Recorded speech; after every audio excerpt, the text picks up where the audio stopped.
Hi, everyone. It's Henry DeVries with Indie Books International. Thanks for joining us today. And we're going to talk about marketing with a book and a speech. I see some familiar faces here, some new faces. I wanted to start off with a story. If you've heard me tell this story before, I'll try to do a better job this time. The year is 2015. The place is Memphis, Tennessee. We're in an 800 square foot apartment that Penny Reed shares with her teenage daughter. And she's staring at a stack of bills. She's sitting at her kitchen table. She has no idea how she's going to pay these bills. It's a far cry from the 4,000 square foot home she shared with her former husband, who was her employer, who gave her all her client work. So no house, no employer, no work. I hope you get to meet Penny one day. She's a very special woman. And she says, if you're going to dream, dream big. And the dream was, I want to make $200,000 a year as an author and speaker. So that's when we met. And I asked Penny, I said, Penny, what do you know how to do better than anybody else? And Penny said, well, I know how to help a dentist grow their dental business. Because let me tell you, dentists are screwed up people. They borrow all this money to go to college, then they borrow all this money to go to dental school. And then they borrow all this money to buy a practice, the equipment and the facilities. They think they own a business, but a business owns them. And they're an indentured servant to that business for the rest of their lives until they can pay it off or sell it to somebody else. But I know how to give them cash flow and time to enjoy life.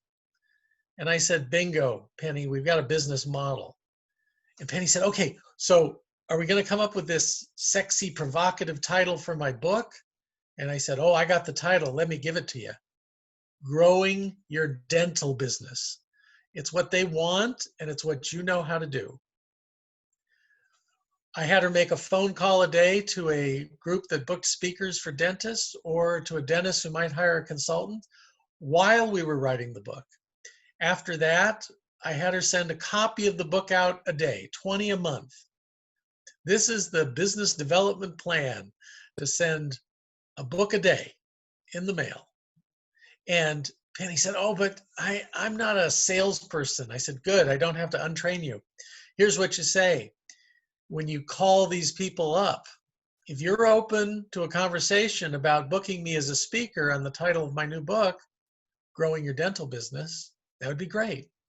Or if it's a consultant, if you would be open to having a conversation about hiring me as a consultant around the topic of my new book, Growing Your Dental Business, that would be great. 2 years later, fast forward, Penny's at her computer. She's got her QuickBooks profit and loss statement up. She hits the print button for the end of the year, comes out of the printer, and it says gross profit $200,000, $100,000 from speaking, $100,000 from consulting. Now, I asked Penny's permission to tell you this story, and she granted it with two caveats. One, do not make my ex-husband the villain of the story. He is not. We just didn't want to be married anymore. And two, tell him the next year it was $280,000. So that's what you can do with this strategy, but you're thinking, yeah, that was in the good old days before March 13th, Friday the 13th, when the world shut down and we all went hiding and we're under house arrest and it's this pandemic. We're going to talk today about marketing with a book and a speech during the pandemic. I'm not Dr. Fauci. I don't know how viruses run their course any more than the next person. I'm just sensing, though, we're going to be in this for a while. I was on a podcast this morning. They didn't call it the new normal. They called it the new reality. So this is the reality. I don't see myself going to someplace live. I don't see people coming to me live. So what are we doing? I still see myself writing books. I still see myself speaking. And that's what we're going to talk about today. There's still ways to type and talk. So here's a typing thing. If along the way you have a question, type it in the chat. Type it for everybody in the chat. David Goldman, if you have a funny remark, you can do a private chat to me too. That's fine. I see Mike Toys on the line. You guys are funny guys. I'm happy for the funny chats. So what we're talking about today is that we're living in very uncertain times. There is still something that we all need, more clients. And it was never a good idea to wait for the phone to ring. Spray and pray for the phone to ring. We're not doing that. We're going to go after them. And there's something we need to develop, and that's our business development storytelling. And we need to find the venues to tell our business development stories. These are the stories that prove you're an expert in under 2 minutes, that prove that you can take a prospect from mess to success, so that people can identify with these stories. That's the hidden asset you all have. I have a fun job in that I help people uncover their hidden assets. Their hidden assets are this treasure trove of stories that you have. You might have to mine the stories. You might not even know they're there, but you have a treasure trove of stories of people you have helped go from a before picture to an after picture, from the place where they don't want to be to where they want to be. Now, when do you tell those stories? We'll talk about that. How do you tell those stories? We'll talk about that. What are the best ways right now to attract clients, since we can't go out there and with a shoe shine and a smile travel the country and bring people to us or go to them? So that's what we're going to talk about today, marketing with a book and a speech. So welcome to everybody who's here. Somebody said, Henry, I heard you say some of this 5 years ago. Well, I hope so. It was the truth then, it's the truth now. But we're pivoting a little with it. So how do we attract high-paying clients? That's been the focus of my work for 20 years. The high-paying clients, the people who will pay you 5 figures. Maybe they don't start off with a 5-figure engagement, but they'll pay you 5 figures and more. The mindset of these people is different than your average person who say they're looking to spend $300 on pest control or a service that's a lower value. We have a different decision-making process on this. We have the problem that we have, and then we have the problem of going out and finding somebody who is the expert who can help us. How you prove that you're the expert? You prove you're an expert by your typing and your talking. You prove you're an expert by what you write and what you speak. And you tell people that you have the information on how to solve their problems in general. And then the more you help people in general, and you're generous with this information, and you're writing and you're speaking, the luckier you're going to get in getting hired. Because people are going to figure out if you're the person that they want to work with when you're out there.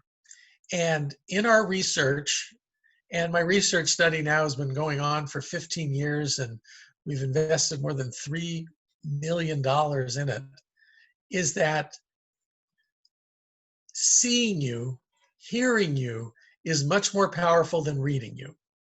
So people say Henry's the book guy. That's true. I love books. I think books are important. I think a book is the #1 marketing tool for a consultant and a professional.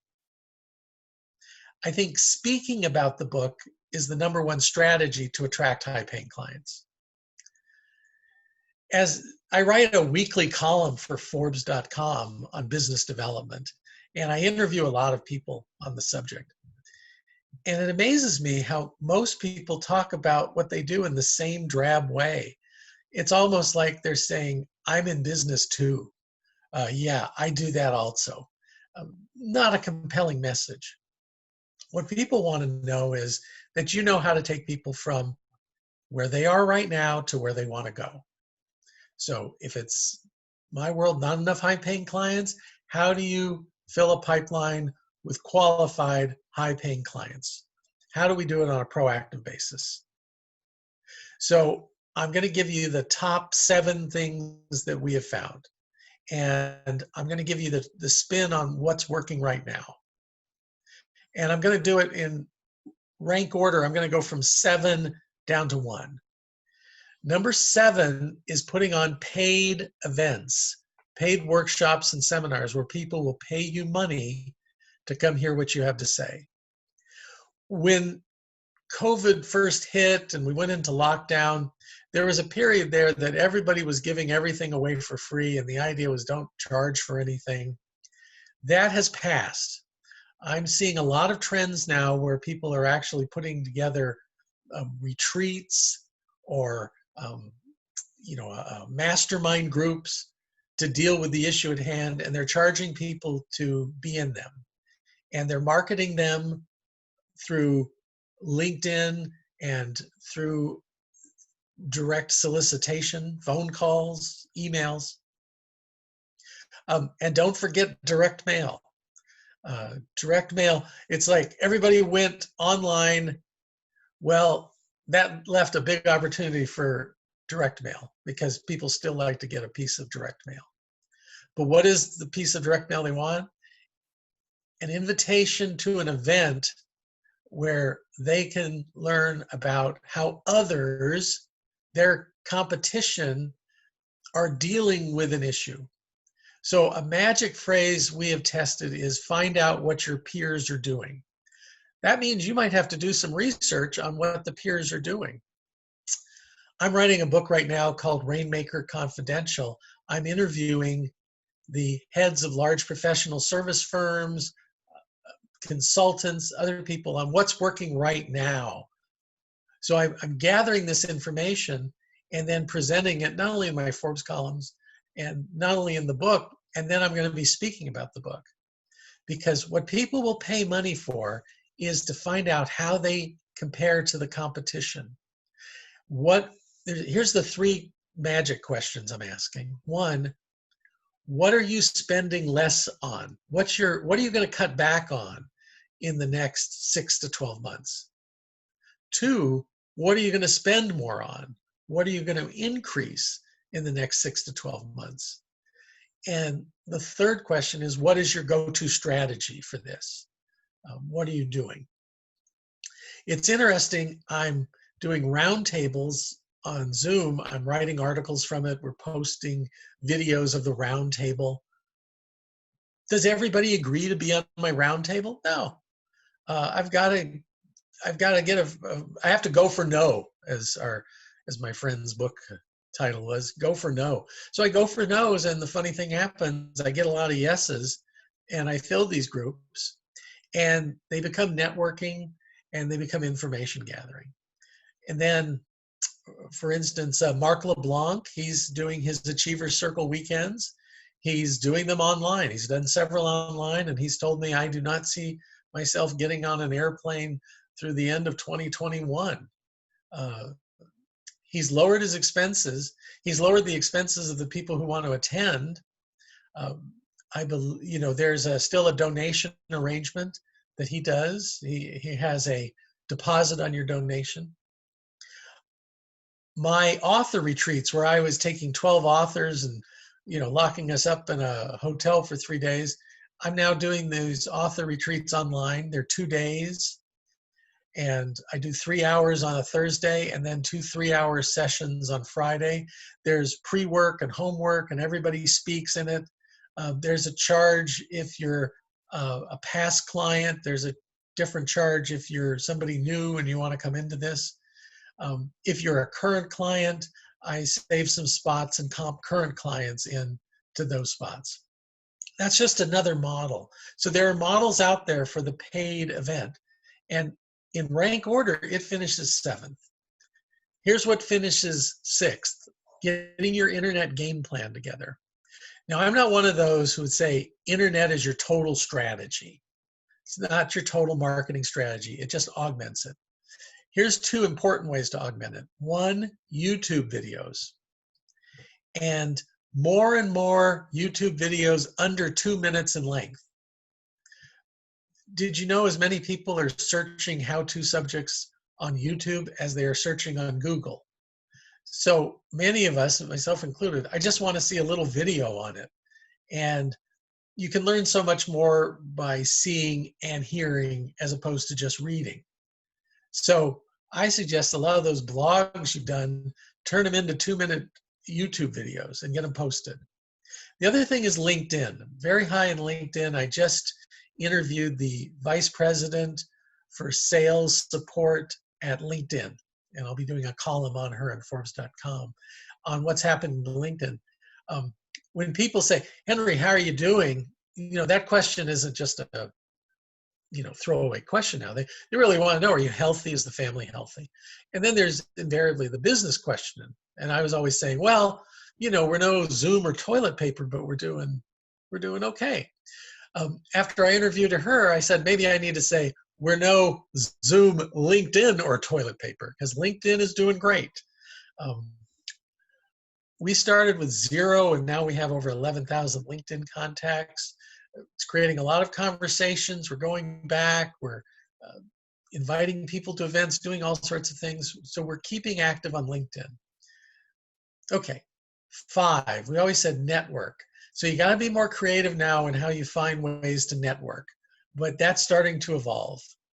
4, I said to do pro bono work for target-rich environments. That's still out there. I got involved this year with the annual conference for the Institute of Management Consultants. I really advocated we needed to take that online. That was a decision we made back in April about an event that's going to happen in November.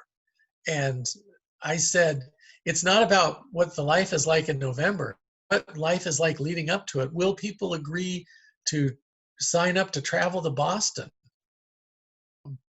We took it online. We lowered the price, and also lowered the price that attendees didn't have to fly. It made it much more accessible to get speakers.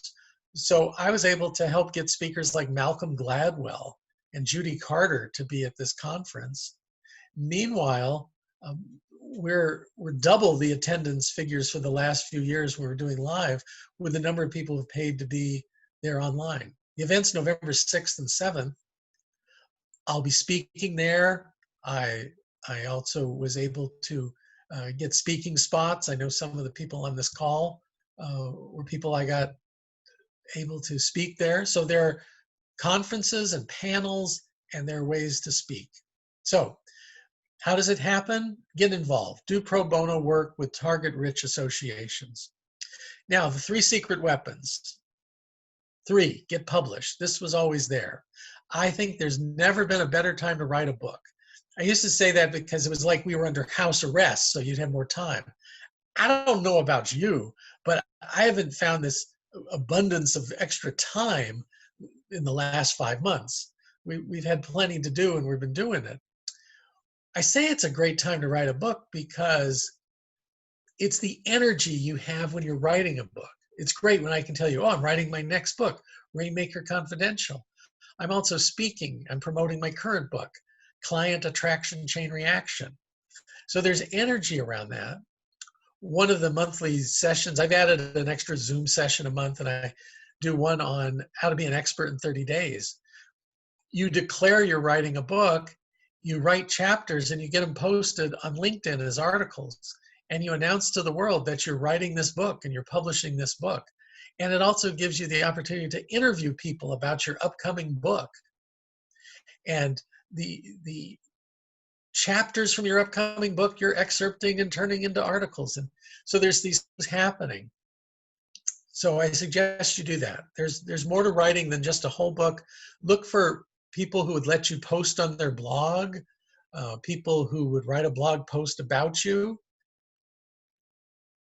Number 2, second most important thing you can do is speaking.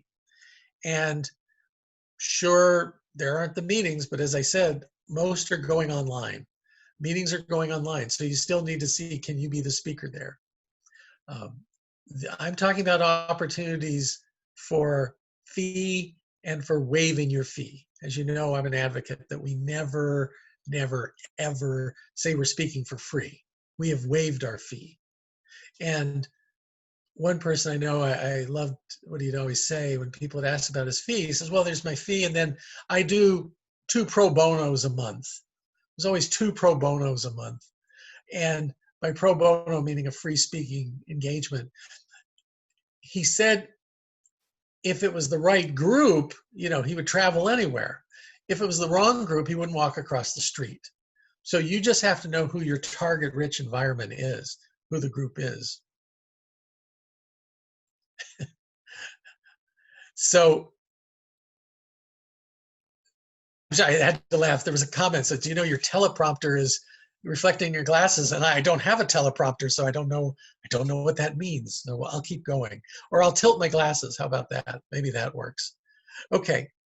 So speaking engagements, there are podcasts, and there's only 1 million of them out there. One podcaster I was on, his podcast, I said, how many people listen to your podcast? And he says, well, I'm really embarrassed about that. I said, oh, why? He says, well, I know it says 100,000 people, are subscribers to it, but on average, only 30,000 people listen to one of my podcasts. And I thought, oh, only 30,000. Yeah, it's like, that's something to apologize about.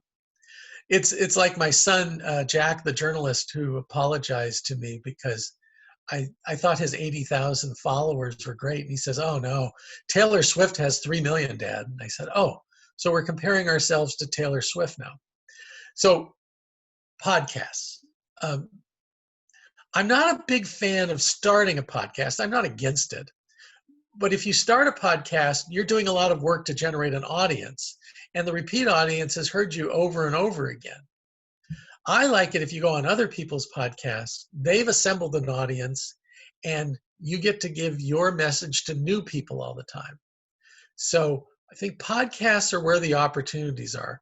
And podcasts, but also people have video shows. And I think the people who agree to be on my panel, even though it's not a broadcast, I put it on YouTube and I link it to my Forbes.com column. So there's some mechanism, some way that people are visiting these things and listening to it, and thereby listening to you. So one way to get on is to find them, listen to them, and when you contact them, say how much you enjoyed the episode. Everybody likes that you listen to them. I get a little put off when people just pitch me blindly on Forbes and they've never read any of my columns or know what it's about. And I'm impressed when people have done some research, come in the homework, and then talk to me. They're much more likely to get a Forbes column. Just like if you do some homework, you're much more likely to get on the podcast. Okay, the number one thing you can do is still the small scale seminar, but it's moved online and it's now a Zoominar. And the expert on Zoominars and getting people into them in our business is Devin DeVries. I'm going to turn the talking stick over to her, and she can explain how the Zoominars are working these days and the basic principles of the small scale seminar. So Devin, take it away. Thank you. So small scale seminars for us are the number one recommended marketing strategy. For our business alone, we can track over 80% of our clients back to this strategy. So it's a game changer. And that's what we try to teach all of our clients to use. And what we mean by a small scale seminar is this is usually a no cost or very low cost event that you put on yourself. And small is, 5 to 10 people is ideal for a single speaker. You can go up a little more if you have 2 presenters. The idea being with that in a group that size, you can have interaction, you can remember everybody's names, which, people like to know that you've made a real connection with them. And then what you are presenting is generous, helpful information. So whatever your area of expertise is, you want to give them a taste of what it is. So it has to actually be helpful, useful information, not an extended sales pitch is the thing. That's really big for this strategy. Is it has to be anti-selling. It's just being helpful and generous with your time and information. And that is what's going to attract clients back to you. This is an example of ours, so marketing with a book and a speech, but you can adapt it to whatever your topic and audience is. You just have to kind of find, whatever the topic is that's going to attract them and interest them. So try to always think of it as what's on their mind. What's the problem that's keeping them up at night that you can offer some advice on. And I'll just share a quick story on how powerful this strategy can be.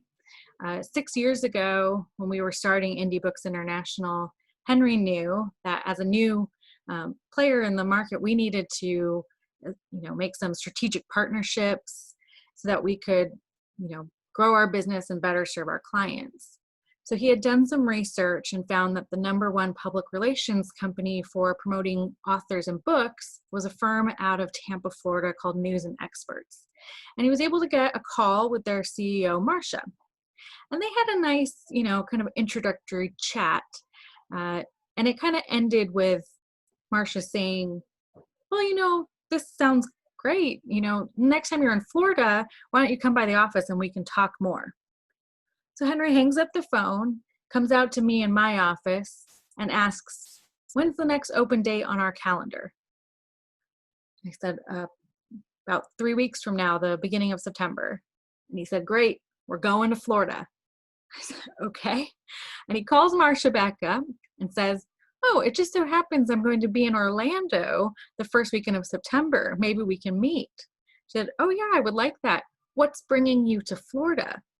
And he said, well, I'm putting on my marketing with a book and speech summit. She said, that sounds very interesting. I'd like to come. So here we are. We have 3 weeks to fill a room so we don't look like posers in front of the CEO we're trying to impress and make a partnership with. But here's the kicker. We know nobody in Florida. We're a Southern California-based company. We have 0 people in that region of the country on our constant contact database. So what were we going to do? And that's when we turned to LinkedIn. Now, I love LinkedIn because all of that information that we all write into our profiles is searchable. So I knew that we could use that to find our target audience. And we developed a really simple 2-step invitation process to our event. And I'll share it real quickly here for you, but if you want to see kind of sample messages and details, I'm happy to send a white paper on that to you. You can just either chat me or email me after. But the strategy is real simple. Before I do it, I'll pause here for just 1 second to share a personal note about me. I love that I basically can work anywhere in the world with Wi-Fi, but if I could choose one place in the world for my office, it would be Main Street of Disneyland. I am a Disney nut. Henry knows this about me. He also knows or believes in setting goals with incentives. So he said, if you can get 12 people to sign up for this event in 3 weeks' time, I'll buy you a ticket to Disney World while we're in Orlando. And to me, that was like challenge accepted. So in LinkedIn, I was able to filter by, the Florida area. So anywhere within about a 2-hour drive of Orlando. And then industry. So we know, consultants, that's our target. You can also filter by groups people belong to. So as Henry mentioned, Institute of Management consultants, that would be a target-rich environment for us. Vistage speakers, also rich environment. So any kind of information like that that people list in their profile, you can filter by. And then it just starts with a simple 1 sentence added to the connection invite. So there's a place where you can add a note when you want to connect with somebody. And all it was, would you be open to an invitation to be my guest in an event I'm hosting for consultants in Orlando? And that was it. One sentence. It's a very kind of, soft knock at the door approach. And if they accepted the connection invite, I followed it up with a 1-paragraph invite to our event, had the most important information, and then a link to our website if they wanted to learn more. So the idea with that is that it's, one, again, not salesy. It was a genuine offer of information to a no-cost event. And it was also, not spammy. We sent one message. We didn't keep hitting people over and over. So you do want to make sure you avoid some of that, because that's starting to happen more and more on LinkedIn. So you do want to make sure you're standing out as not being one of those pushy, salesy people. And then, like I said, it's just a numbers game. I just found as many of them as I could in 3 weeks' time to invite. And in the end, I was able to get 15 people to sign up for the event. Marcia came. It was a wonderful event. We became partners, and it's been a relationship that's lasted all these 6 years. She's done wonderful things for our authors, getting them on radio, national TV. She's really a wonderful partner. And then she also became a referral source for us. One of our largest contracts to date was a referral from Marcia. But that's not even the best part of the story. We wrote business that covered the cost of that entire trip before we even left our offices in California as a direct result of those LinkedIn messages. So we had 2 people that got the invite. One said, I can't make it that day, but I have been looking for a ghostwriter, and scheduled a call and ended up hiring Henry to help him with his book. And then the other one, and this is an interesting side effect of this strategy, is they're going to read your profile when you send them a message. And this person had seen that Henry was a Vistage speaker. And he said, I've been trying to get into the Vistage speaking world. Can you help me with that? And he bought 2 coaching sessions, which again is not even our main menu offering, but it was just a nice side benefit. And like I said, that was all before the event even happened. We know every event we do is going to lead to at least one client. And it may not necessarily be somebody in the room or in the Zoom room, but rather sometimes it's a referral from somebody that heard us speak. So you never know where the seeds are going to lead, but by doing these events regularly, that is the result we see. And that was an in-person event that we did, but just kind of fortuitously in January, we had made the decision to travel a little less this year and had moved to doing one virtual event a month and one in-person event. And boy, are we glad we had a little practice under our belt before March, because by the time the end of March rolled around, we were 100% virtual. But the strategy is working the same. We use the same LinkedIn marketing to fill the room. People are coming to the seminars on Zoom. And then we have the same kind of follow-up pattern. So just real quick, the very last thing we always recommend you do if you have an event is a next step follow-up offer. So at the end, you should always have an easy thing they can do next. Again, we recommend this is a no cost thing. So it's an easy yes. So for us and a lot of our clients, it's a 30-minute strategy call. So no cost to them. If you want to have a strategy call to talk to us, we call ours a book chat. So if you want to talk anything about books or marketing, we're happy to do that. But by offering that to your attendees, it just gives them a way to follow up if they're interested. And again, it's just an easy yes and next step to kind of keep the marketing piece going. So that's the strategy, and we encourage you to try it. If you have the right topic for your audience, they are going to respond. And with that, I'll give it back to Henry. This is how you applaud on Zoom. Thank you, Devin. That was great. I appreciate it. What I like so much about your story is I'm the nemesis character. I'm the boss who creates the problem that you have to solve. But you're plucky and resourceful, and you got your trip to Disney World, so it all worked out. Storytelling. So that was incorporating a story into a presentation. Can you be a guest on other people's Zoom calls? I have some guests, some of my authors are guests on here. It is a networking opportunity. It is a showcase opportunity, as we call it. You should be showcasing your information twice a month. The other thing she mentioned is the follow-up. This is a game changer.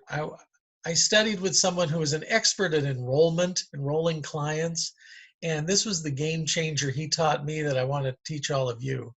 So I'm actually going to do it and tell you how to do it.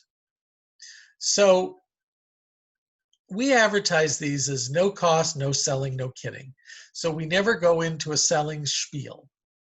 But there is something that we offer. We think it's a generous offer that you can have a meeting with Henry or a meeting with Devin, a strategy call. It's a no selling zone. And we're going to talk about 4 things. We're going to help you get clarity around 4 things. You might want to write these 4 things down. So I'm going to give you 4 words, just 4 words to write down. That's going to be your script when you use this. We're going to help you get clarity around your goals for writing a book. So the first one is goals. Second one is assets. We'll help you get clarity around the assets you have in writing a book. I find many people have hidden assets they don't know about. The hidden assets are their stories. Your stories matter. I see David Goldman's on the call, and in working on David's book, his stories are what made his book unique. It made it special. It made it different than every other business coaching book that's out there. Sending you love, David. David's in Pittsburgh. He's a Pittsburgh Pirate fan, so they need all the love they can get. So your stories are your assets. 3 is roadblocks. So we'll get clear on what are your roadblocks for writing a book. I used to try to be really smart and tell people what their roadblocks were. I did better when I got dumb and I just asked them, what are your roadblocks? And I found people are more intimately aware of their roadblocks than I'm ever going to be. They live with them, sleep with them, eat with them every day. The last one is others. Would you like to know how others have gotten from where you are right now to where you want to go? You can get clarity on that. Now, you can do the same thing. No matter what you offer, you can offer a strategy coffee, a strategy chat, a strategy talk, a call, and help people with those 4 things. Get clear on their goals for what it is that you do, clear on their assets. That's giving people credit also for what they've already done. I love Dale Carnegie teachings. I love Sandler's sales teachings. But I don't take people to challenges and pains. I just don't do that in that session. I rather give them credit for what they're doing right and listen to that. Then 3 is roadblocks. What are the roadblocks? And roadblocks usually come down to time, money, and knowledge.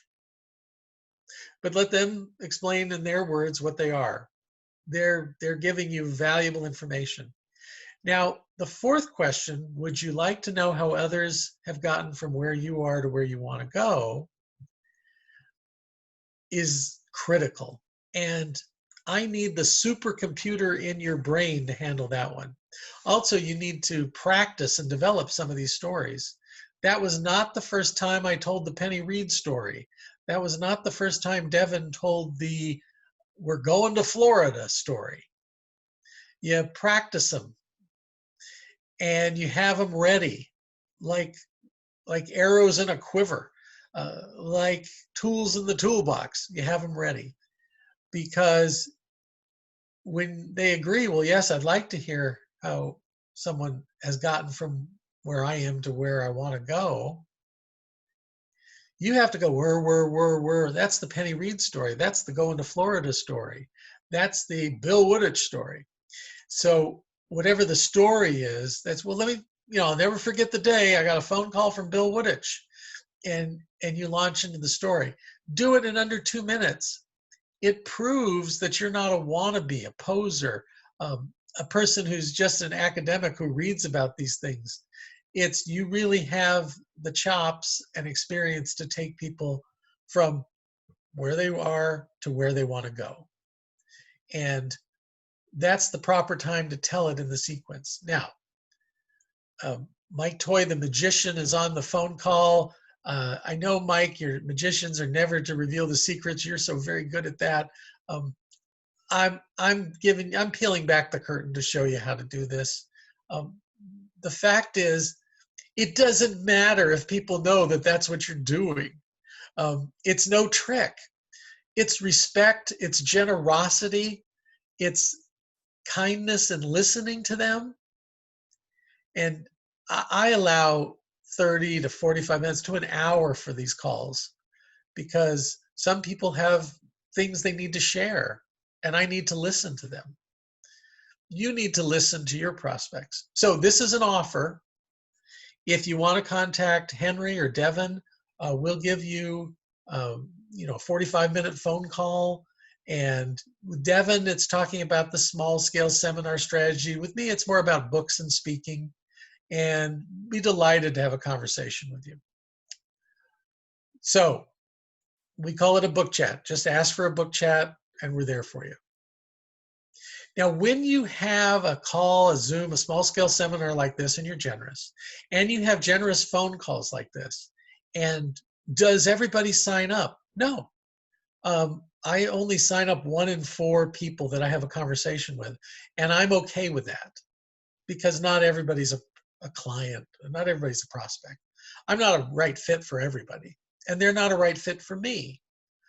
It's an interview where we're going back and forth. Positive things happen even if they don't sign up, because my business is driven by the 4 magic words. I know a guy, and people will say, oh, I need somebody to help me write a book, publish a book, promote a book. People say, oh, I know a guy, Henry DeVries. And referrals happen from that. And reputation builds from that. And those are good things, because when people ask around about you, you want people to have heard about you. Well, one way people have heard about us is we started with 0 LinkedIn contacts. We now have 11,000. Over 11,000 targets have been offered to attend a Marketing with a Book and Speech Summit. So even if they never attended, they know, oh, those are the people who do those information sessions on books and what happens after a book. One of our mottos is, the book is the starting line, not the finish line. So publishing the book just is your entry.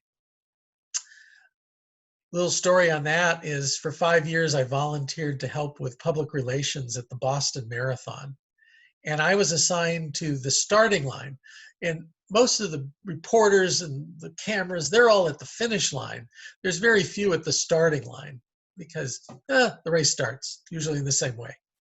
What I found interesting is, it took 30 minutes for the last person in line to cross the starting line at the Boston Marathon. The quickest person was finishing in a couple of hours, but the slowest person, it took them 30 minutes just to start. Now, because they have electronic chips in their shoes, their time started then, so they weren't like 30 minutes behind. But that's how long it took them. Don't beat yourself up if it's taking you a long time to write a book. You're not the first one. But our another motto is, perfect is the enemy of done. People fall into the perfection trap. They're trying to write the perfect book. Or they fall into the comparison trap. They're comparing their book to the greatest book of all time. Somebody told me that, if I was helping with their book, that'd be, as long as it could be like good to great. I said, oh, that's our model. That's the Taylor Swift joke again. That has sold millions of copies. Is that really the benchmark you have to hold yourself to? No. A book that sells under 1,000 copies can be a great success if it helps you attract the right clients. And we have found in our studies, and we've studied this for 15 years, that people are getting return on investments of 4x to 20x on what they invest in the book and the marketing of the book. And here's what I mean. So a book might retail for $20. It might have a profit margin for you of 15. It may cost you $10,000 to $20,000 over the course of a few years to write a book, buy books, sell books, speak, do all these things. And generally, people get the money they put in back from that. You sell 1,000 books at $20 a book, that's $20,000. You've made all that money back. The real money is what happens on the back end. The people who sign up to be your client. How Penny Reed got to 200,000 when she didn't, I mean, she put a very small fraction into that project to get the 200,000. What she did was do something consistent. She made phone calls on a consistent basis, every week, every month. She sent books out every week, every month. You send postcards out every week, every month. You send out information, and always with the idea, if you'd be open to a conversation, that would be great. In California, we have to say the universe rewards activity. When I'm in the Midwest or down south, I can say, the Lord helps those who help themselves. I am bilingual.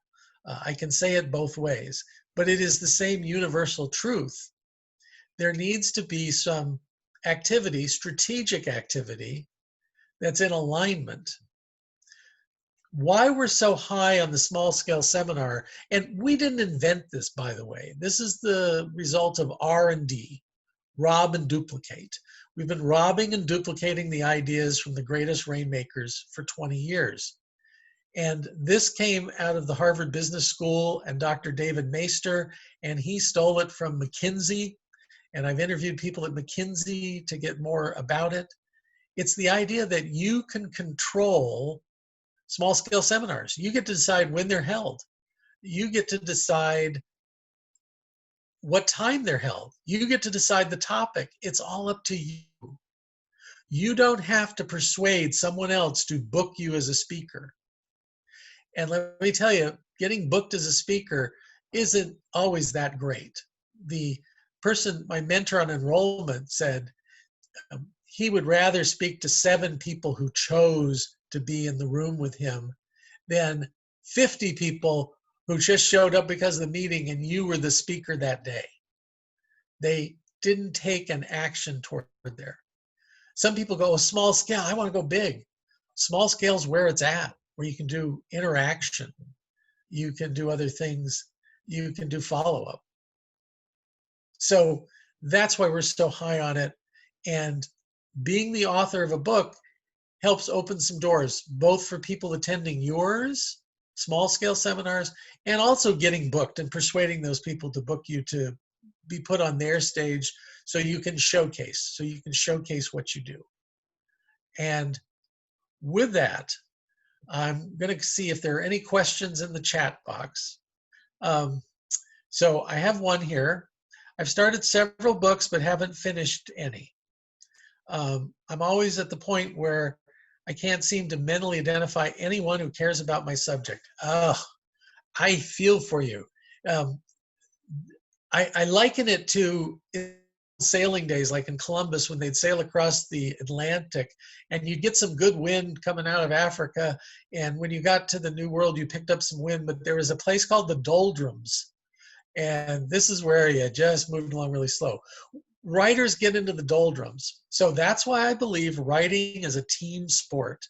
Get a developmental editor. You don't need a ghostwriter, but get a developmental editor who work with you, give you feedback on what's working, what's not working, and help guide you. And we all have that little, they call it monkey mind. I think the Buddhist Zen call it monkey mind. I call it the 5-year-old who's trying to protect you. I think it's the voice of the amygdala in your brain going, oh, don't do that, don't try that. People won't like that. You'll be embarrassed. Say thank you and move forward. But a developmental editor, more than a coach or a facilitator, an editor who's been there, done that, can really be helpful.